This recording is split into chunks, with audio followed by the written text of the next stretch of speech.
mama mo? Ayun. Nasa likod, nagtatakbo. Dito. Ayun siya, sa bukid. Pero ang dumi ng short niya. Magtakbo sa bukid, ay sa putik. Gulat ako. Kawawa naman si tatay kakahabol sa kanyang anak, no? Kawawa na si tatay. Para gumaling na po ito. Ayun mga kababayan, mga kabarangay, time check po tayo. Alas 12 na po. Ano oras sa'yo? Alas 12, oh. 12:09. 12:09. Ako 12:09 din. 12:58. Ano? 58. 5. Mga kababayan, kumusta po kayong lahat? Gaya ng ipinangako ko sa inyong lahat mga kababayan, itong January na to, babalikan ko si Charmin ko, kumustahin natin. Kaya lang, wrong timing. Ang init. Wala kaming dalang jacket, pero okay lang yan. Lalaki naman tayo, hindi naman yata kabawasan sa pagkapogi ni Kin yung mangitim. Yeah. Yung isa, Inborn. Bandam, okay ka lang? Alas 12 na eh. Ginutom na. Walang kakain hanggat hindi nakahuli ng isda. Walang huli. So ayun mga kababayan, samahan niyo po kami, kumustahin natin si Charmin. At the same time, ibibigay po natin tong padala ng Mama Teresa ba? Ha? Mama Chup Chup. Oo. Hindi, anong Mama Chup Chup? Galing po kay Mama Teresa ng Opukuro, Japan, no? Nagpadala po siya ng 3,619.20 centavos. Kasamahan po yan nila Ma'am Inday Okray TV, Ay, mga Team Saltik. Actually mga kababayan, marami po pinadala ng Team Saltik. Ito po, sabi niya from kay Attorney, 5,000 po ito through GCash para po doon kay Baby Amara. Sabi niya dito, kay Baby Amara. Tapos galing kay Mama Teresa naman, 3,619 para kay Charmin. At ito naman, from Team Saltik, Team Wakwak. Ayan, 1,895 para kay Tatay Carlos. Naalala niyo, sino ba si Tatay Carlos? Carlos. Tatay Carlos. Namulutan ko. Ha? Si Tatay Carlos? Ha? Carlos. Hindi ko alam. Basta si Tatay Carlos daw. Pero i-recall natin kung sino si Tatay Carlos. Paki-recall din kami, Ma'am Inday, kung sino to. Kasi baka hindi namin maano. Pero lahat ng nakalista na to, ito yung mission namin itong January, mga kababayan. Lahat ng mga pinadala ng ating mga sponsor, ng ating mga kababayan, na pinadala nila na pagmamahal sa ating mga beneficiary, ay isa-isahin namin silang pupuntahan. At kukumustahin na rin si Charmin kung payag na ba ang kanyang tatay, kanyang mga kapatid na dalhin sa shelter para masimulan na ang gamutan. Mga kababayan, diretso tayo sa video. Okay ka na, Bandam? Busog na? Ha? Naubos mo? Busog? Bandam. Tuhod naman. Hingi tayo. Mamaya, no? Malti. Oo. Bagungan. Durian yan, di ba? Laki kalamansin niya. Yan lang ka. Durian.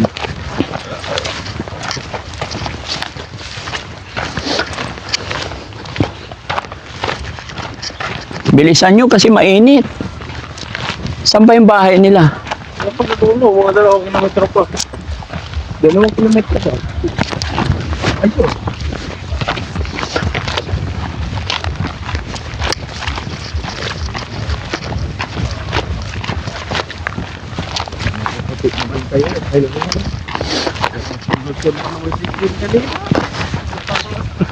Interpicture na yun.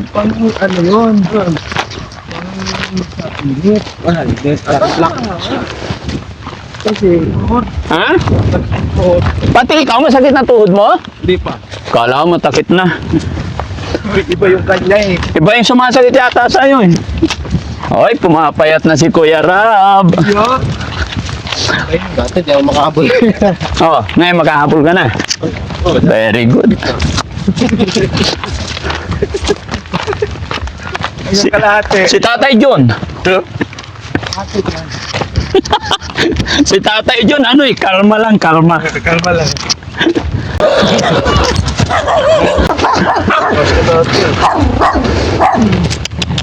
Hello po! Hello, Tay! Kumusta po kayo? Kayo yung nakabay kanina? Hindi ho. Na umovertake sa amin? Hindi. Akala ko kayo.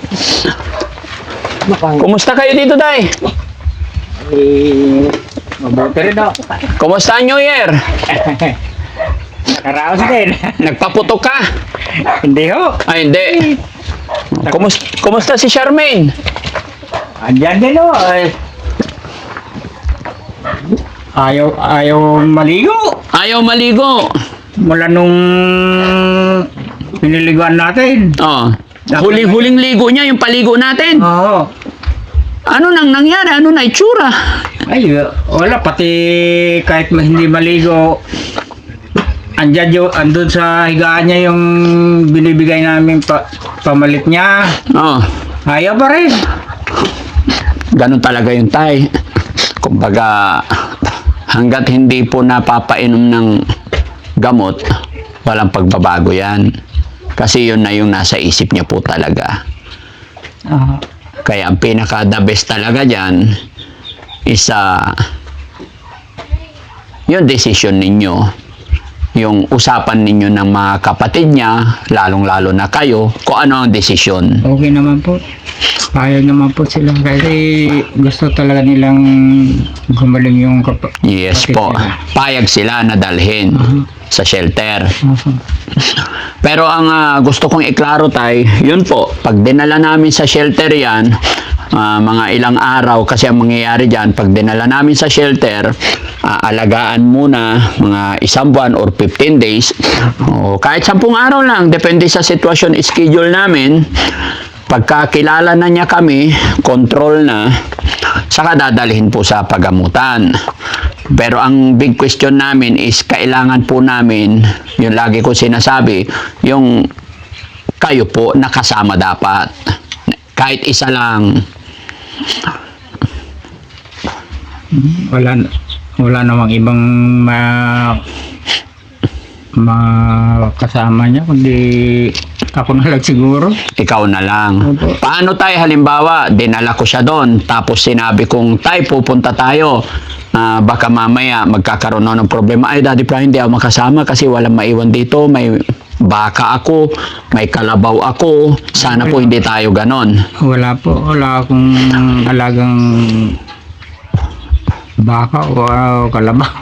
Yung mga apong alaga mo dito. Iyan na lang. Iyan, sila lang ho. Andiyan naman sa Mayroon naman mag-a-assist sa kanila. Kaya pwede ikaw. Si Gabriel. Opo, yun naman. Tsaka sa umpisa lang naman yun, Tay. Sa umpisa lang mahirap. Pagka na-stable na natin yung sitwasyon niya, depende sa sasabihin ng mga dalubhasa, sa umpisa lang talaga mahirap. Sa umpisa, sacrifice tayo, later on, nakakatulong na rin pag gumaling na siya. Di po ba? So, pwede ba siya makita? Diyan o. Saan? Asan na? Lumabas ba? Sa labas. Sa labas? Saan? Oy. Hello? Saan mama mo? Saan na? Ayun. Anak mo. Nasa likod, nagtatakbo. Dito. Dulo ba? Asan siya? Nandyan? Palayo na tayo. Palayo na.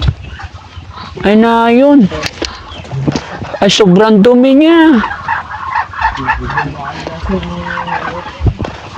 Ba't pumupunta sa ano? Ayun siya sa bukid.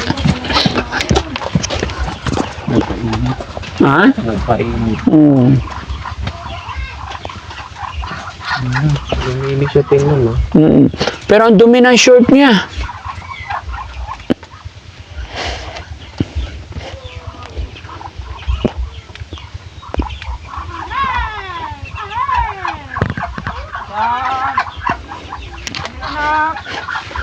Ang dumi. Puro tayo yung mga short niya. Ha? Puro tayo.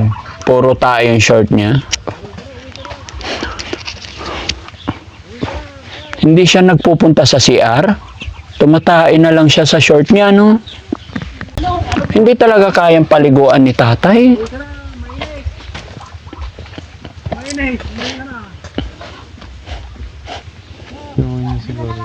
Hmm?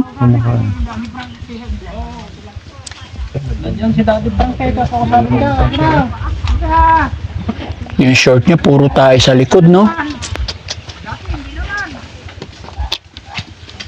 Dapat pauwiin ni tatay. Magtakbo sa bukid, ay sa putik. Gulat ako. Parating tayo? Ha? Pumunta tayo? Hindi ko alam sa ano po. O, ayan na.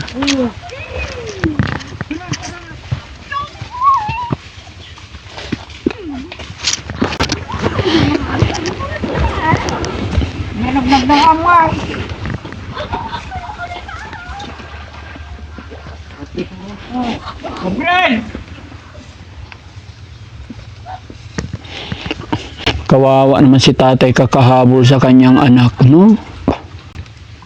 Ako mo tanak man. Ikaw ko sa akin kanina dati. Sa akin ni dati ba?